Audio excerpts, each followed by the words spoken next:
సెకండే ఉంది, సెకండే ఉంది కానీ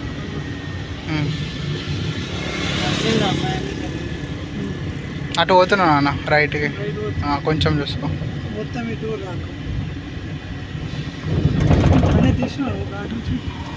ఎత్తున్నా కానీ బ్రేక్ ట్రై అయినా బ్రేక్ మీద కొంచెం బ్రేక్ ఒకసారి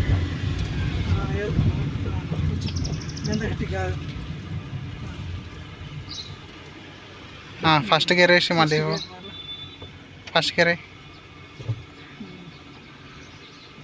ఇప్పుడు మళ్ళీ స్మూత్గా వేసినా. నేను ఇట్లా చెప్పు లారీ వస్తుంది, చూసుకున్నా లారీ వస్తుందా? వస్తుంది కానీ